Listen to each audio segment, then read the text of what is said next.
चलिए मंगलाचरण प्रारंभ करते हैं।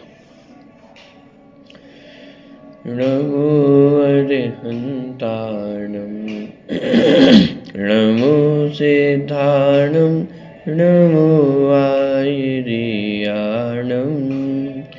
नमो वज्रायाणं नमो लोये सवसावुणम् मंगलम भगवान वीरो मंगलम गौतमो गणी मंगलम कुंद कुंदात्यो जैन धर्मोस्तु मंगलम सर्वमंगल मांगल्यम सर्वकल्याणिकारकम प्रधानम सर्वधर्माणां जैनम जयतु शासनम जीवम तपम जिनवर वसेण जेण नेत्रम देविंद विंद वंदम वंदे तम सर्वदा शिरसा।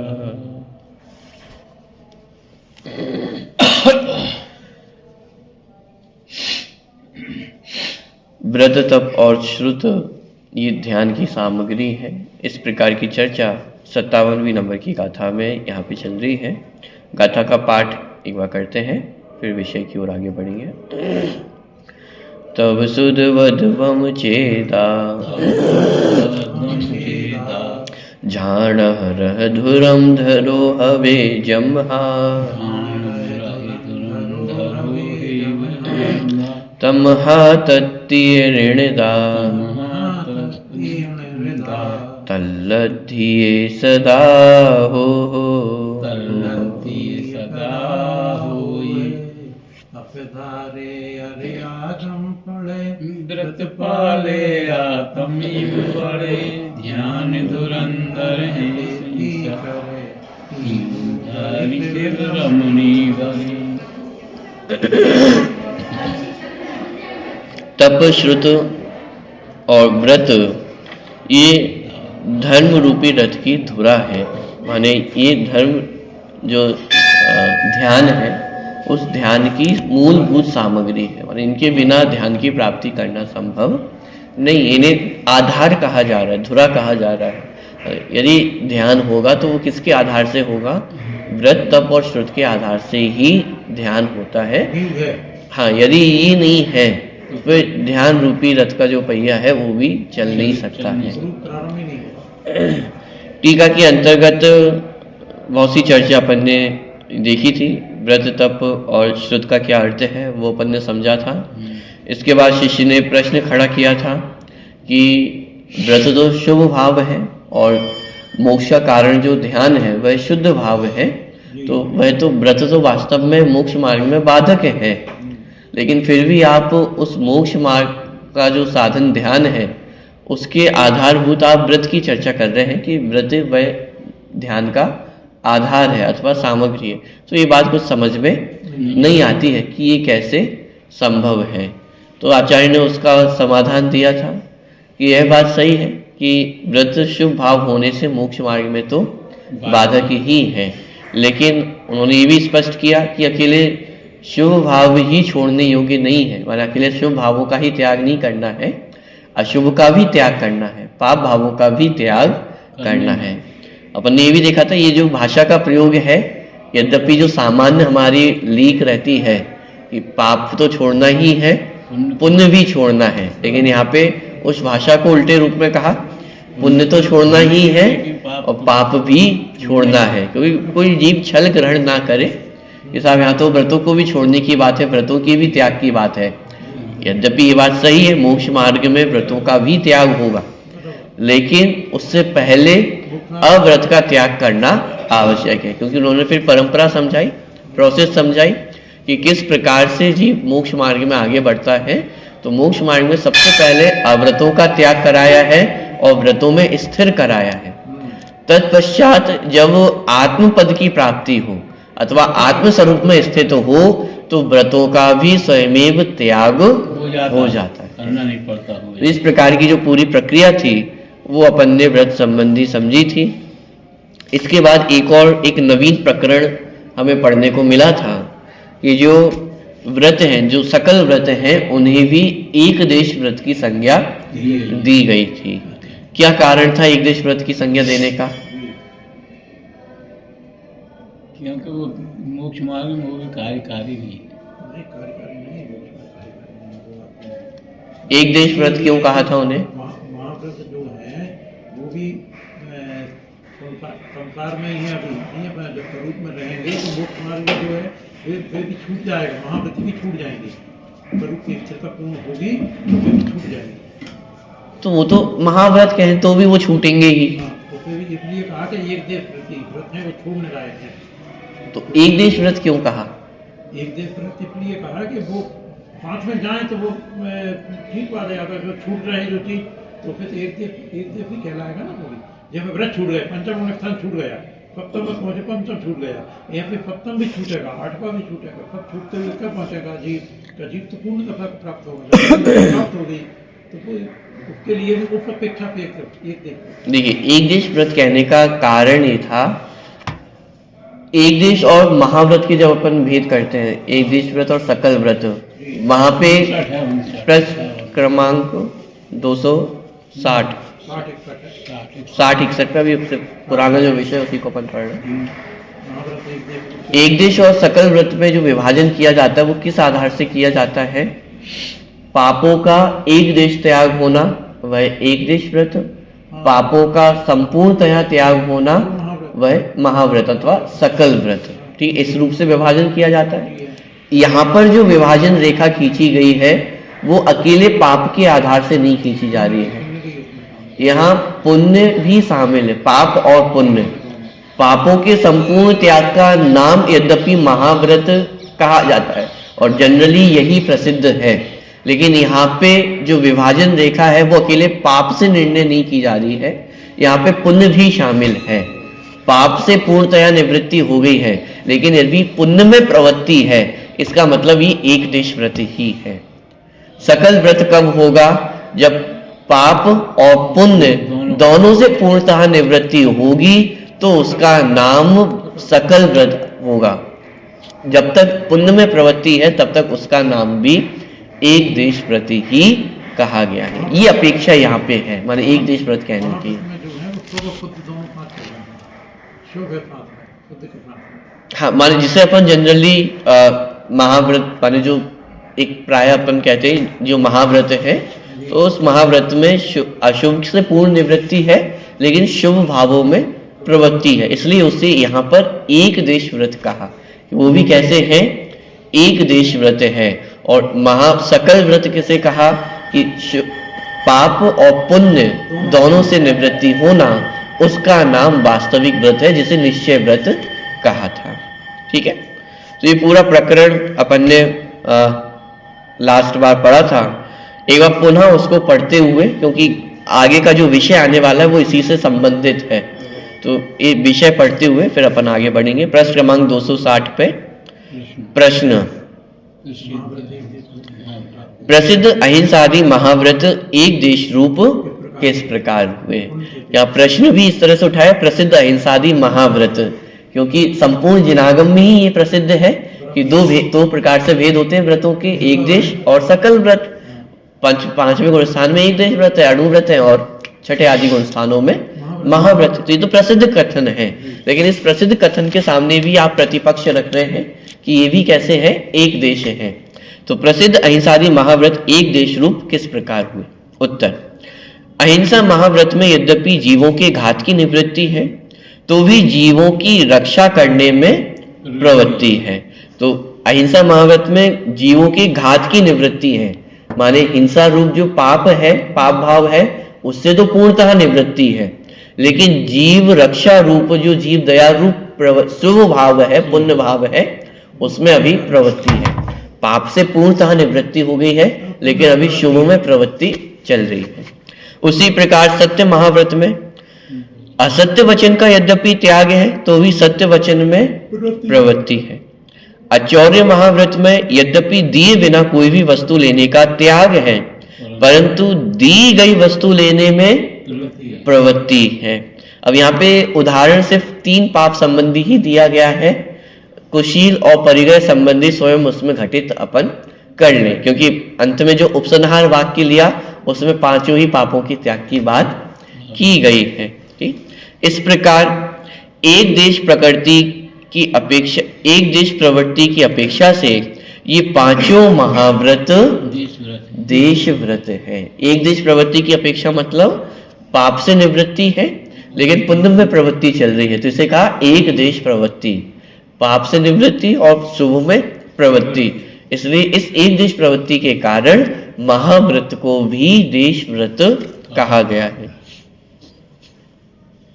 उन एक देश व्रतों का त्रिगुप्ती लक्षण निर्विकल्प समाधि के काल में त्याग है, परंतु समस्त शुभाशुभ की निवृत्ति रूप निश्चय व्रत का नहीं। माने कौन से व्रत का त्याग है?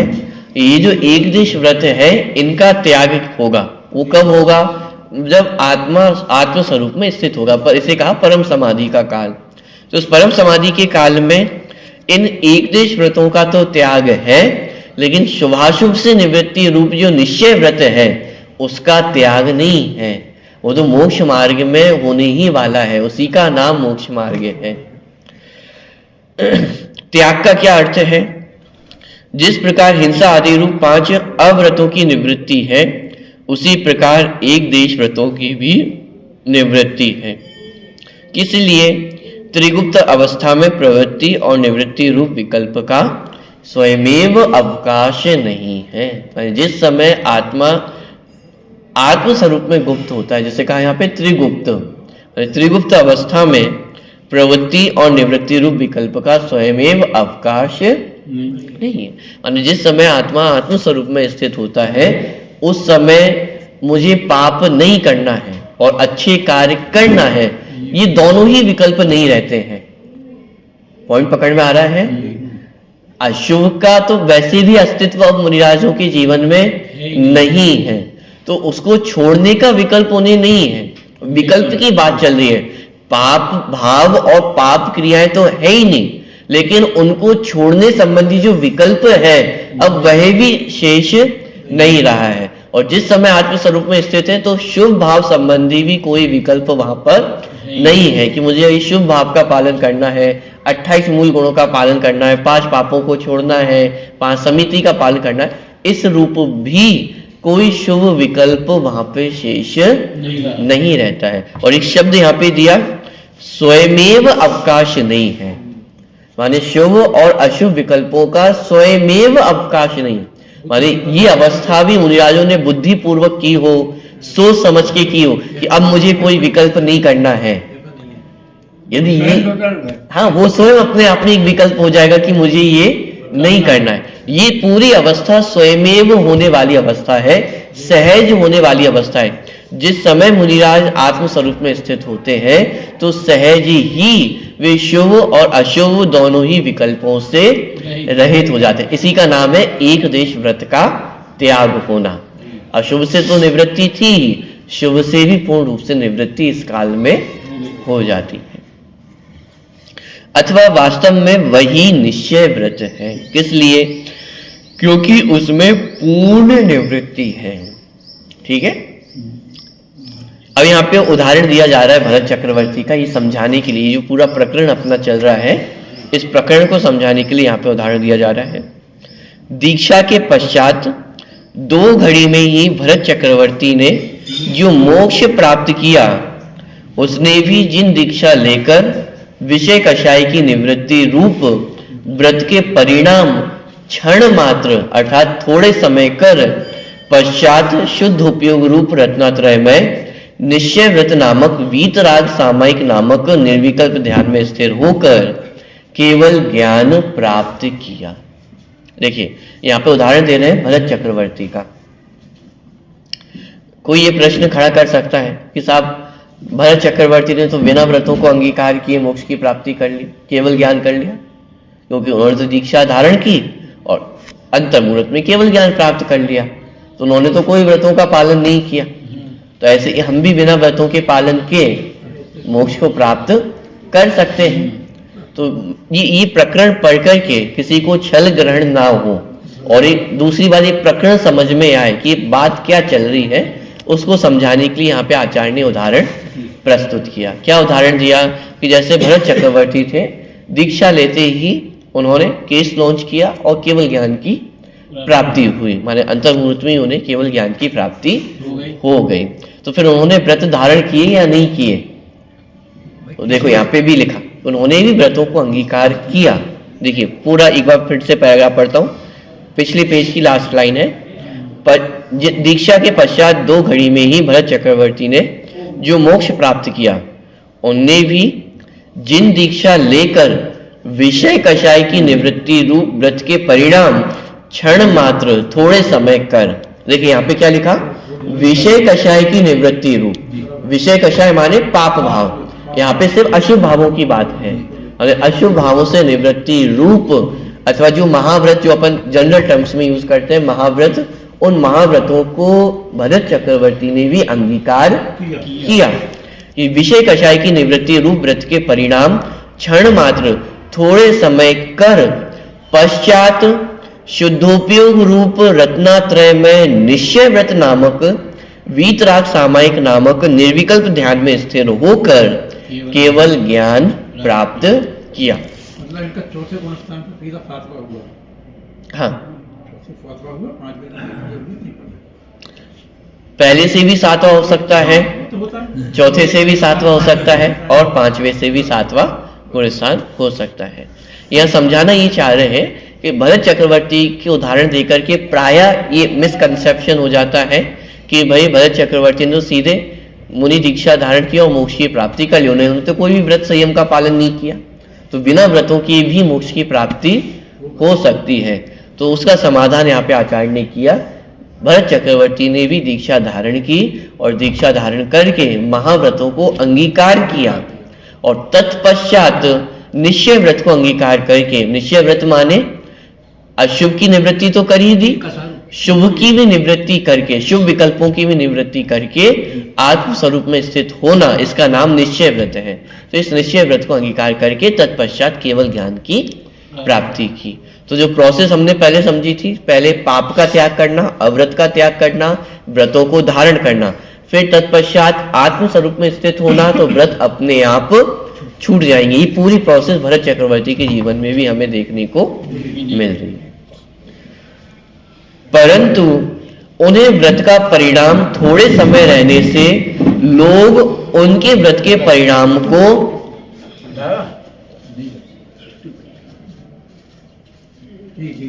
देखिए, अब यहाँ पे आचार्य स्वयं वो जो हमारी जो गलत फहमी रह जाती है, ये जो गलत धारणा रह जाती है, उसको आचार्य स्वयं यहाँ पे हमें बता रहे हैं।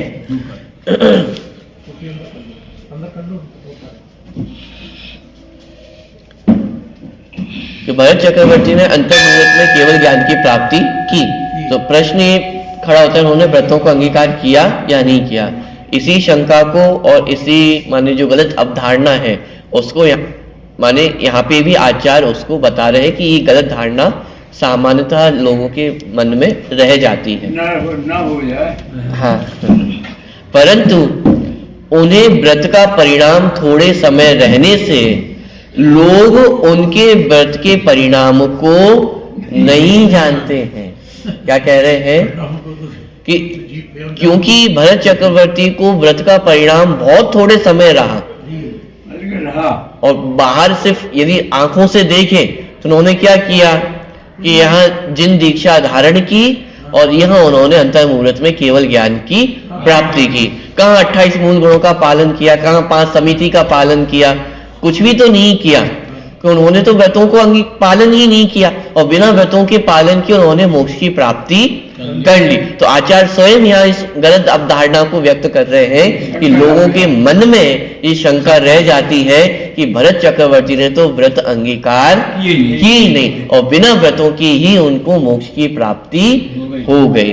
परंतु उन्हें व्रत का परिणाम थोड़े समय रहने से लोग उनके व्रत के परिणाम को नहीं जानते हैं, क्योंकि वो बहुत थोड़े समय के लिए रहा, और इतने थोड़े समय के लिए कि बाहर से तो क्रिया में वो व्यक्त ही नहीं हुआ, माने उन्हें भी 28 मूल गुणों के विकल्प था, माने 28 मूल गुणों का पालन उनके जीवन में था।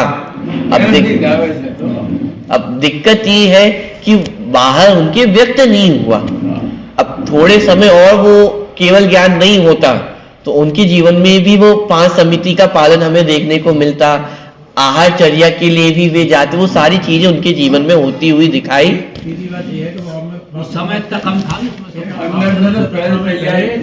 प्राणी वाणी क्रमत दशा में नहीं आया, छठा गुणस्थान नहीं हुआ। नहीं, छठा, यही तो कह रहे हैं, छठा गुणस्थान हुआ, व्रतों के परिणाम भी हुए, लेकिन बाह्य क्रिया में वो व्यक्त नहीं हुए, लेकिन छठा गुणस्थान भी हुआ। छठे गुणस्थान अनुरूप जो शुभ विकल्प है वो भी हुए। वही तो स्पष्ट कर रही है, तो गलत अवधारणा रह जाती है कि साहब वो तो डायरेक्ट 7वें गुणस्थान में पहुंच के मोक्ष की प्राप्ति हो गई होगी। ऐसा नहीं है, ये नियम है। 7वें गुणस्थान के बाद प्रत्येक जीव छठे गुणस्थान में आता ही आता है।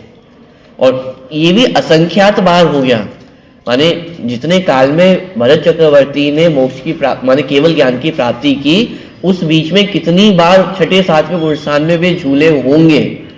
बाहर से देखने में तो क्या दिखाई दे रहा है, ध्यान की मुद्रा में बैठे हुए हैं, लेकिन उस ध्यान की मुद्रा में बैठे हुए भी कितनी ही बार वे छठे 7वें गुणस्थान में झूले। और छठे गुणस्थान में आने का मतलब है आत्म स्वरूप से अस्थिर होना और शुभ विकल्प में आना, ये छठा गुणस्थान है, प्रमत्त दशा। और यहाँ पे आचार्य बुद्धि पूर्वक यहाँ ध्यान आकर्षित कर रहे हैं कि भरत चक्रवर्ती के जीवन में भी ये छठा गुणस्थान आया, ये शुभ विकल्प हुए, 28 मूल गुणों के व्रतों के पालन करने का जो भाव है वो भी उनके जीवन में हुआ। बिना इसके मोक्ष की प्राप्ति होना संभव ये नहीं है, ये पड़ाव बीच में आता ही आता है। तो भरत चक्रवर्ती ने भी व्रतों को अंगीकार किया था। उपसर केवली होते उनके उपसर केवली के जीवन में भी होगा भाई, वे भी जो छठा 7वां गुणस्थान है उसमें तो झूल ही रहे हैं ना। निरंतर यदि अंतर मुहूर्त तक 7वां माने आत्म स्वरूप में स्थिर रहे तो केवल ज्ञान की प्राप्ति हो जाए। अंतर मुहूर्त माने उनको केवल ज्ञान की प्राप्ति नहीं हुई है, इसका मतलब ही ये है कि वे कंटिन्यू आत्म स्वरूप में स्थिर नहीं रहे हैं, छठे 7वें गुणस्थान में वे झूल रहे हैं। ठीक है, देखिए तो परंतु उन्हें व्रत का परिणाम थोड़े समय रहने से लोग उनके व्रत के परिणाम को नहीं जानते हैं। भरत चक्रवर्ती को व्रत का परिणाम थोड़े समय रहा, और इतना कम रहा माने इतने कम समय के लिए रहा कि शरीर की क्रियाओं से तो व्यक्त भी नहीं हो पाया। इतने में तो अन्य समय हो जाते हैं, तुमका तो उनके व्रत के परिणाम को सामान्यतः साधारण जन नहीं जानते हैं। उसी भरत चक्रवर्ती के दीक्षा विधान का कथन किया जाता है। श्री वर्धमान तीर्थंकर परम देव के संवत्सरण में श्रेणिक महाराज ने प्रश्न किया कि हे भगवान, भरत चक्रवर्ती को जिन दीक्षा लेने के पश्चात कितने समय में केवल ज्ञान हुआ? श्री गौतम स्वामी ने उत्तर दिया, पंचमुष्टि भी रुत्पाट्य त्रोटयन बंद स्थितीन कचान लोचांतर मेव अपाद्र जन श्रेणिक केवलम। अर्थात हे श्रेणिक, पंचमुष्टि से केश लोच करके कर्म बंध की स्थिति तोड़ते हुए केश लोच के पश्चात तुरंत ही भरत चक्रवर्ती ने केवल ज्ञान प्राप्त कर लिया। तो कहने का तात्पर्य, ये जो केश लोच आदि की प्रक्रिया की और फिर उसके बाद उन्होंने केवल ज्ञान को प्राप्त किया, तो इस बीच उन्होंने व्रतों को अंगीकार किया। बिना व्रतों को अंगीकार किए उन्होंने मोक्ष की प्राप्ति नहीं की है। ठीक है, तो ये जो पूरा प्रकरण है, पहले प्रकरण स्पष्ट किया और प्रकरण को पढ़ करके कोई छल ग्रहण ना कर ले, इसलिए उन्होंने भरत चक्रवर्ती का उदाहरण प्रस्तुत किया कि जो सामान्य जनों में गलत अवधारणा रहती है उसी को हाईलाइट करते हुए बताया कि छल ग्रहण नहीं करना। भरत चक्रवर्ती ने भी व्रतों को अंगीकार किया, बिना व्रतों को अंगीकार किए मोक्ष की प्राप्ति नहीं होती है। क्यों ये प्रकरण लेना क्यों आवश्यक था?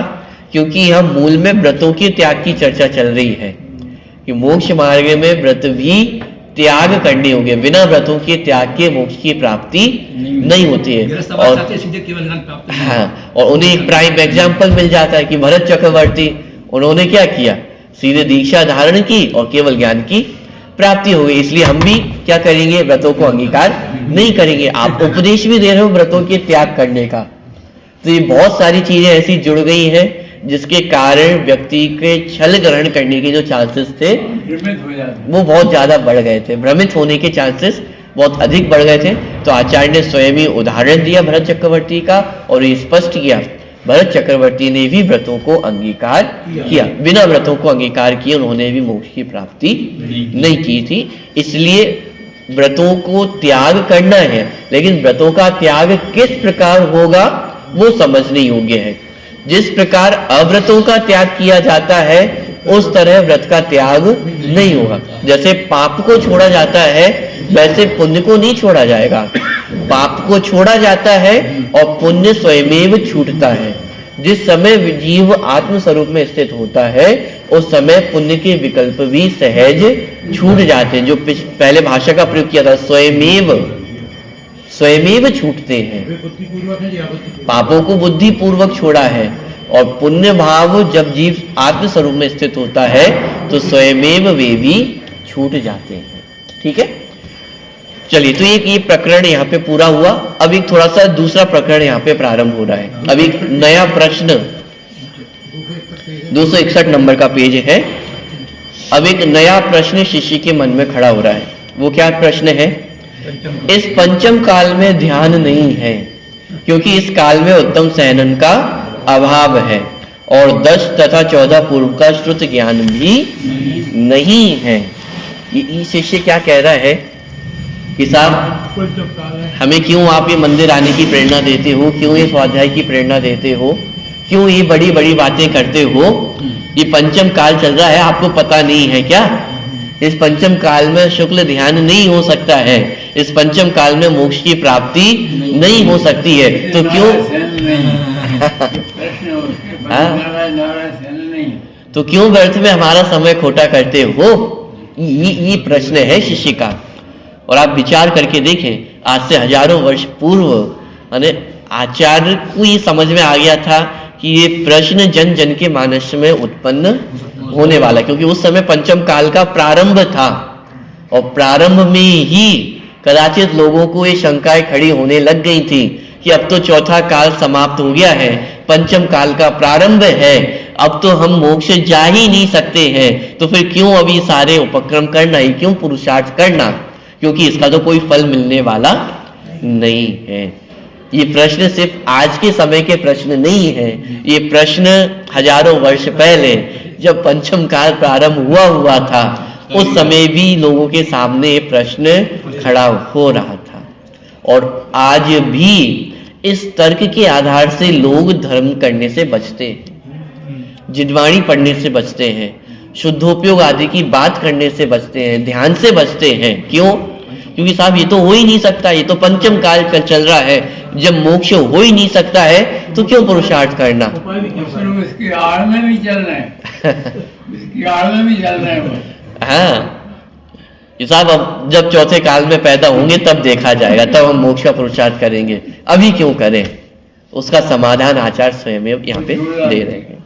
देखिए, इस काल में शुक्ल ध्यान नहीं है परंतु धर्म ध्यान है, ये आचार्य ने स्पष्ट किया। आप जो कह रहे हो उत्तम सहनन नहीं है, शुक्ल ध्यान नहीं हो सकता है, आपकी बात ठीक है, लेकिन धर्म ध्यान नहीं हो सकता, ये किसने कहा? धर्म ध्यान की प्राप्ति तो इस पंचम काल में भी संभव है और जो सहनन प्राप्त है उस सहनन से प्राप्त संभव है। इस धर्म ध्यान को करने के लिए जरूरी नहीं है कि वज्र वृषम नारा सहनन ही हो। आज जो सहनन हमारे पास उपलब्ध है उससे भी इस धर्म ध्यान की प्राप्ति संभव है। इस काल में शुक्ल ध्यान नहीं है परंतु धर्म ध्यान है। श्री कुंद आचार्य देव ने मोक्ष प्रावृत में गाथा 76-77 में कहा है कि, अब देखिए यहाँ पे यद्यपि जो टीकाकार है वे स्वयं माने मुनि हैं, वे स्वयं साधु हैं, लेकिन उसके बाद भी वे अपने जो पूर्ववर्ती प्रसिद्ध आचार्य हैं उनके कथन को यहाँ पे उद्धृत कर रहे हैं, माने अपनी बात को भी प्रामाणिकता प्रस्तुत कर रहे हैं कि चलो आप हमारी बात नहीं मानते हो तो मत मानो, कुंद आचार्य देव की बात तो मानते हैं ना, वे तो सर्वमान्य आचार्य हैं। तो देखिए श्री कुंद आचार्य देव ने मोक्ष प्रावृत्त में कहा है कि भरत क्षेत्र में दुष्यम नामक पंचम काल में ज्ञानी जीव को धर्म ध्यान होता है। कितना स्पष्ट लिखा, पंचम काल में ज्ञानी जीवों को धर्म ध्यान होता है। तो सब वो तो ज्ञानी जीवों को होता है, तो ज्ञानी है। अरे भाई जो इस धर्म ध्यान को प्राप्त करता है वही ज्ञानी है, ज्ञानी कोई अलग जीव नहीं है, ज्ञानी हम और आप में से ही कोई बनेगा। तो जो जीव इस धर्म ध्यान को प्राप्त करता है वही ज्ञानी है। तो यहाँ इस रूप में कहा कि जो ज्ञानी जीव है वो इस उनको ये धर्म ध्यान होता है। भरत क्षेत्र में दुष्यम नामक पंचम काल में ज्ञानी जीव को धर्म ध्यान होता है। वह धर्म ध्यान आत्म स्वभाव में स्थित होने वाले को होता है। जो कितनी स्पष्ट भाषा में लिखा है, वह धर्म ध्यान किसको होता है? जो आत्म स्वभाव में स्थित होता है उसे धर्म ध्यान होता है। आप देखिए यहाँ पे जो शुद्धोपयोग के बीज है वो ये प्रकरण में आपको पढ़ने को मिल रहे हैं। माने जो ये बात चलती है कि चौथे पांचवें गुणस्थान में शुद्धोपयोग नहीं होता है, आत्मानुभूति नहीं होती, आत्मा का अनुभव नहीं होता है, आत्मा का ज्ञान नहीं होता है, उसका निषेध स्वयं कुंद आचार्य अपने मोक्ष प्रावृत्त में कर रहे हैं कि वह धर्म ध्यान आत्म स्वभाव में स्थित होने वाले को होता है। अरे चारों गति के जीवों को, चारों गतियों के जीवों को भाई सम्यक दर्शन की प्राप्ति, और माने जो त्रियंच और त्रियंच गति के जीव हैं उनको तो पांचवें गुणस्थान तक हो सकता है। नरक में है तो चौथा गुणस्थान सम्यक दर्शन की प्राप्ति होने हो सकती है। देव गति में भी चौथे गुणस्थान की प्राप्ति, सम्यक की प्राप्ति हो सकती है। और त्रियंच गति में तो असंख्यात जीव कहे हैं। स्वयंभू रमण समुद्र में हाँ पंचम गुणस्थान वर्ती असंख्यात जीव है। जितने मनुष्य हैं इतने तो सम्यक दृष्टि जीव हैं, 7 अरब को तो सम्यक दृष्टि चौथे गुणस्थान। हाँ चौथे क्या पांचवें गुणस्थान में माने वहाँ लिखा कि इतने जीव हैं। हाँ देखिए तो भरत क्षेत्र में दुष्यम नामक पंचम काल में ज्ञानी जीव को धर्म ध्यान होता है। वह धर्म ध्यान आत्म स्वभाव में स्थित होने वाले को होता है। तो एक तो पंचम काल की बात चल रही है, पंचम काल में शुक्ल ध्यान नहीं होता है, ये बात आपकी सही है, लेकिन धर्म ध्यान का निषेध नहीं है। और वह धर्म ध्यान किसको होता है? जो आत्म स्वभाव में स्थित होता है। आत्म स्वभाव में स्थित होने वाले को ही धर्म ध्यान होता है। जो ऐसा नहीं मानता वह अज्ञानी है।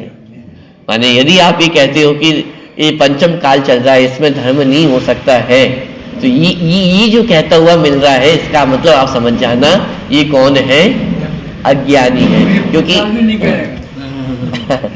क्योंकि यहाँ तो आचार्य कुंद हमारे पीछे खड़े हुए हैं ना कि लो तुम ये मोक्ष मार्ग में आगे बढ़ो, हम तुम्हारे पीछे खड़े हुए हैं।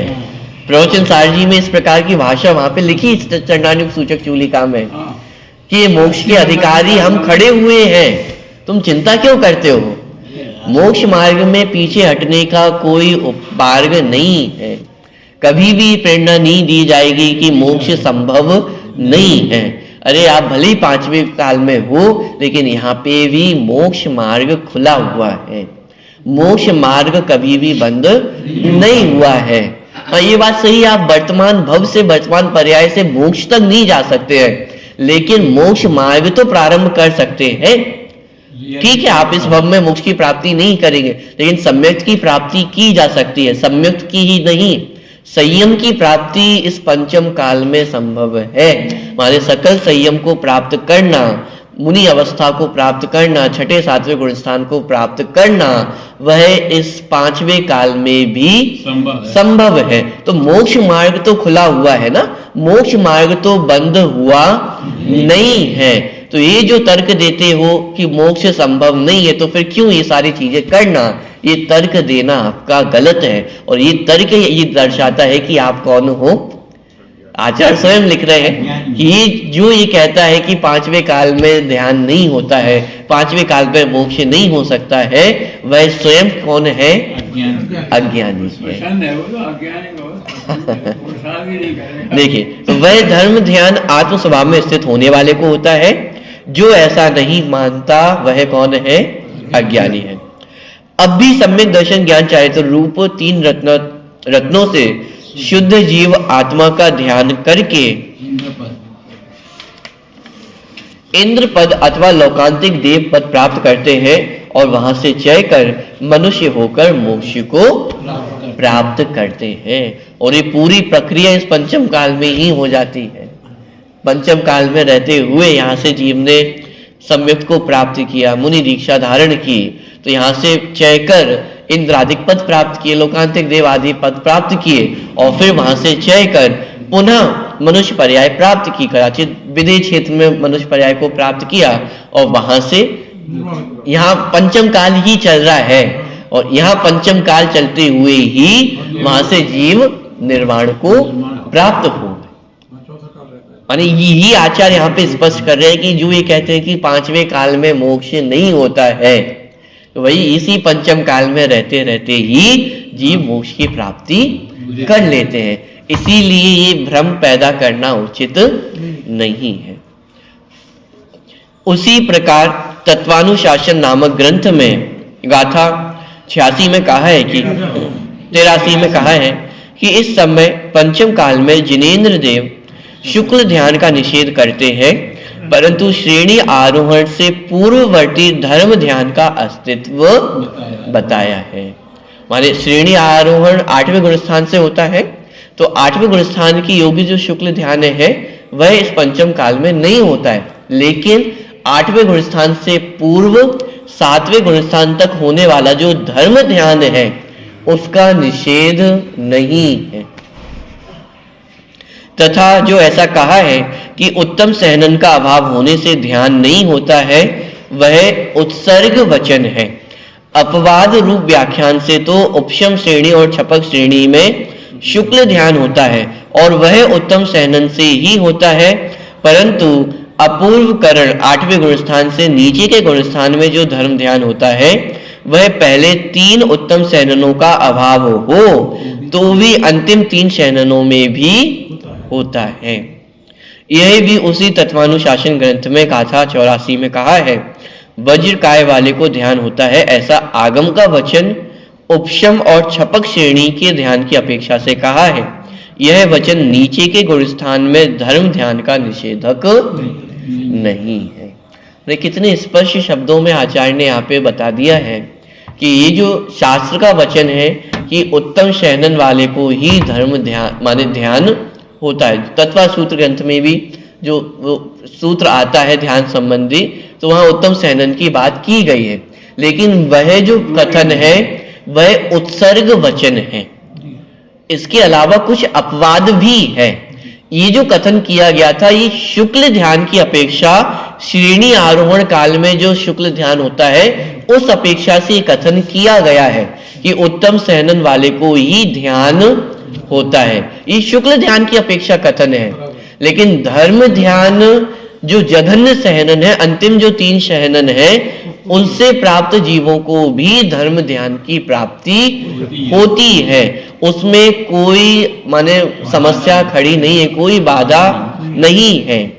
अंत में लिखा भी वज्र काय वाले को ध्यान होता है, ऐसा आगम का वचन उपशम और छपक श्रेणी के ध्यान की अपेक्षा से कहा है। यह वचन नीचे के गुणस्थान में, नीचे के गुणस्थान माने 7वें गुणस्थान तक, नीचे के गुणस्थान में धर्म ध्यान का निषेधक नहीं है। इसका मतलब 7वें गुणस्थान तक जो धर्म ध्यान होता है वह इस पंचम काल में हो सकता है और होता है, उसका निषेध यहाँ पर नहीं है। मात्र हाँ, पंचम काल में भी 7वें गुणस्थान तक जीव प्राप्त हो सकता है, मतलब छठे सातवें गुण स्थान तक जीव अवस्था को प्राप्त हो सकता है, उसका निषेध यहाँ पर नहीं है। शुक्ल ध्यान जो श्रेणी आरोहण के काल में 8वें गुण स्थान से होता है, उसका निषेध मात्र है कि पंचम काल में 8वें गुण स्थान माने श्रेणी आरोहण नहीं होता है, लेकिन 7वें गुण स्थान तक की जो दशा है वो इस पंचम काल में भी संभव है। और 7वें गुण स्थान के योग्य जो धर्म ध्यान है उसका निषेध चिन्हवाणी में नहीं है। इसका मतलब हम और आप भी उस लेवल तक जा सकते हैं, और जाना ही चाहिए। उपदेश तो आगे बढ़ने का ही है कि मुनि अवस्था प्राप्त कर और 7वें गुण स्थान तक की जो अवस्था है उसको हम और आप भी प्राप्त कर सकते हो। पंचम काल में वह संभव है। टोडरमल जी की भाषा में कहें तो ये अवसर चूकने योग्य नहीं है। ये जो हम तर्क देते हैं कि अभी तो पंचम काल चल रहा है इसलिए कुछ नहीं करेंगे, कि ये तर्क देना उचित नहीं है, क्योंकि ये वर्तमान भव, ये मनुष्य पर्याय हमें जो वर्तमान में प्राप्त हुई है, अभी पुनः दोबारा आपको कब प्राप्त हो कोई संभव नहीं है, इसका कोई दोबारा गारंटी नहीं है। कदाचित यहाँ से घूम फिर के निगोद अवस्था में पहुंच गए तो अनंत काल, और अनंत काल का मतलब अनंत भाव। यदि इसको इस अपेक्षा से समझे कि अनंत काल में अनंत 24 निकल जाएंगी, और अनंत 24 निकलने का मतलब एक 24 में कितने जीव सिद्धालय को प्राप्त हो जाते हैं, और ऐसी अनंत 24 में कितने जीव सिद्धालय को प्राप्त हो जाएंगे, लेकिन हम कहाँ पे रह जाएंगे। संदर्भ मिटाने के लिए सारा ऐसे ही हमारा अनंत काल निकल जाए, माने एक मनुष्य भव भी यदि हमारा वेस्ट हो गया तो ऐसे कितने अनंत काल हमारा व्यतीत हो जाएगा और जिसकी हमें खबर भी नहीं रहेगी। माने ऐसी दशा जीव प्राप्त कर लेता है। तो इसलिए यहाँ पे लिखा कि ये जो मिथ्या तर्क हम प्रस्तुत करते हैं कि 5वें काल में मोक्ष संभव नहीं है, इसलिए क्यों अपना समय बर्बाद करें, कि भाई ये समय बर्बाद करना नहीं है, यही समय का सदुपयोग है, और समय का सदुपयोग ही करने योग्य है। यदि एक अवसर भी यदि हम चूक गए तो पुनः दोबारा ये अवसर कब प्राप्त होगा इसकी कोई गारंटी नहीं है। इसलिए 5वें गुण स्थान 5वें काल में भी मोक्ष संभव है, और मोक्ष का उपाय भी बताया कि यहाँ से उत्तम माने धर्म ध्यान को प्राप्त करके मोक्ष माने स्वर्ग दशा को प्राप्त कर सकते हैं, इंद्रादिक पदों की प्राप्ति हो सकती है, और वहां से पुनः चय कर मनुष्य अवस्था को प्राप्त कर जीव मोक्ष को प्राप्त कर सकते हैं। तो इसलिए 5वें काल में मोक्ष नहीं होता है ऐसा भ्रम नहीं रखना। 5वें काल में भी इस दशा से, इस भव से डायरेक्ट मोक्ष नहीं है, लेकिन मोक्ष मार्ग तो फिर भी है। तो मोक्ष नहीं है लेकिन मोक्ष मार्ग है, तो जर्नी तो अपन प्रारंभ कर सकते हैं, अपनी यात्रा तो प्रारंभ कर सकते हैं, और यात्रा यदि एक बार प्रारंभ हो गई तो ये तो नक्की है। माने ये यात्रा ऐसी यात्रा है, माने यदि एक बार सम्यक दर्शन की प्राप्ति हो गई तो फिर सम्यक दर्शन आपसे ये कहेगा कि मैं तुम्हारा पीछा छोड़ने वाला नहीं हूं, कि मैं तो मोक्ष में ही ले जा करके मानूंगा। इसलिए यात्रा प्रारंभ करना ये 5वें काल में भी संभव है, ऐसा आचार्य ने भी प्रस्तुत किया और उद्धरण भी प्रस्तुत किए, प्रामाणिकता भी प्रस्तुत की कि कुंद कुंद आचार्य ने भी अपने ग्रंथ में इस प्रकार का कथन किया है। ठीक, स्वरूपी अविनाशी